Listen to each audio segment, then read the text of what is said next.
Hello, and welcome to 14 Days of Prayer, Pursuing the God of Peace. We are in uncertain times, times where people are fearful. Maybe you're fearful.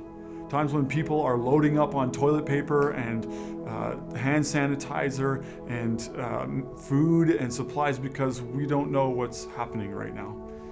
And so what does a Christian do in a time like this? Well, one of the things we do is we pray. We pray and we ask God to move. We ask God to move in our hearts, and we ask God to use us in this opportunity, in this time, to speak of His love and His grace. And so today, for the next 14 days, we ask you to join us on this prayer journey. Today we begin in Psalm 46 for day one. Beginning in verses 10 to verse 11 says this: "Be still and know that I am God. I will be exalted among the nations. I'll be exalted in the earth. The Lord Almighty is with us. The God of Jacob is our fortress." Psalm 46 is a picture of the trustworthiness of God in uncertain times. The psalmist depicts God in a number of ways. Verse 1 says, "God is our refuge and strength in ever-present help in trouble."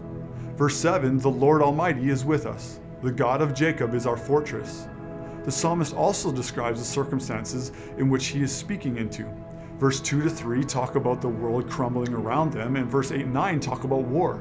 The psalmist is not speaking of how great the character of God is when times are good.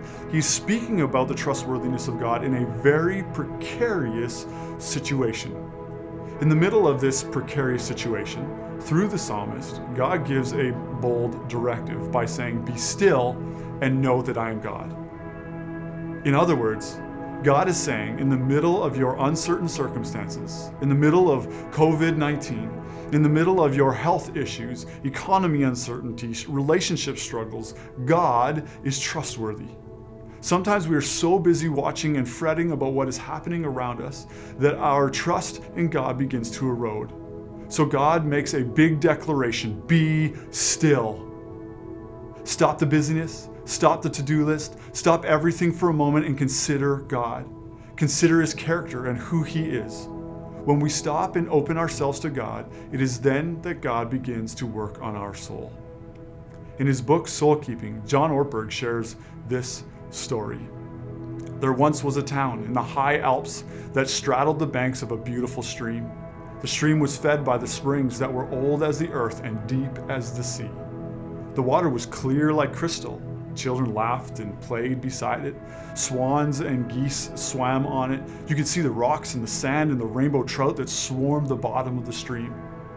High in the hills, far beyond anyone's sight, lived an old man who served as the keeper of the streams, or the springs.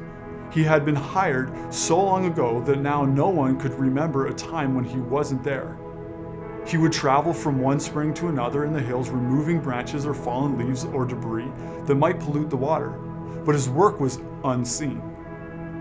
One year, the town council decided they had better things to do with their money. No one supervised the old man anyway.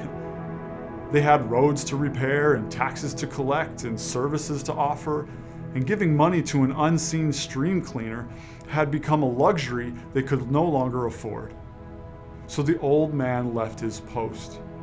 High in the mountains, the springs went untended. Twigs and branches, and worse, muddied the liquid flow. Mud and silt compacted the creek bed. Farm waste turned parts of the stream into stagnant bogs. For a time, no one in the village noticed, but after a while, the water was not the same. It began to look brackish.